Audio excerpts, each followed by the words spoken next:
Hello बच्चों। तो आज एपी से रिलेटेड सारे फॉर्मूले आज हम सीखेंगे।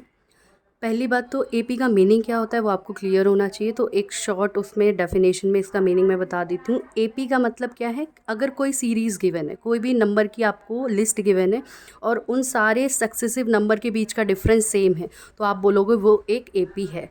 तो अगर एपी है तो आपको जो टर्म्स हैं A1 A2 A3 इस तरीके से डिनोट करनी है और लास्ट टर्म्स कितनी भी हो सकती हैं उसे AN से डिनोट कर देते हैं। तो इसमें सबसे पहला फॉर्मूला, अगर कॉमन डिफरेंस निकालना है तो उसे D से डिनोट करोगे और निकालने का तरीका क्या होता है, सेकेंड टर्म में से पहली टर्म को माइनस करके आप निकालोगे D। मतलब हमेशा आप लास्ट वाली टर्म से उससे पहली टर्म माइनस करोगे। ठीक है, इस तरीके से आपको सीक्वेंस रखना है। और second formula nth term of an AP का मतलब क्या है, nth का मतलब कोई भी टर्म निकालनी है आपको, चाहे 20th टर्म हो 50th टर्म हो, कोई सी भी टर्म, तो उसे हम डिनोट करते हैं an से और इसका फॉर्मूला होता है a + n-1d।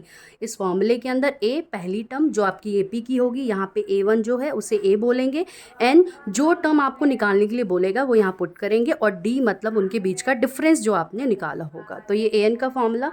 उसके बाद nth term of an AP from the last term पूछ ले। ये तो सिंपल था, सीधे उसने बोला है कि आपको ये वाली टर्म निकालनी है तो ये फॉर्मूला अप्लाई करना।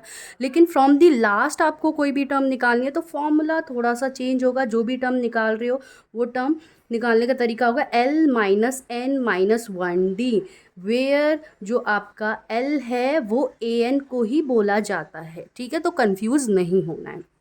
नेक्स्ट एक और formula, sum of nth term, मतलब कितनी भी टर्म्स एपी की हैं उन सब का सम कैसे निकालते हैं। तो सम को s से डिनोट करेंगे, Sn, और फॉर्मूला होता है n/2 ब्रैकेट के अंदर 2a + n-1d। यहाँ पे n फिर से वही जो टर्म्स का सम आपको निकालना है वो a आपकी फर्स्ट टर्म और d आपका कॉमन डिफरेंस। लेकिन बच्चों इसका एक और फॉर्मूला है आपका Sn का सेकेंड फॉर्मूला होता है n/2 ब्रैकेट के अंदर a + an, या an को l भी रिप्रेजेंट कर सकते हो। तो ये दो फॉर्मूले आपको सम के लिए यूज़ करनी है। थैंक यू बच्चों।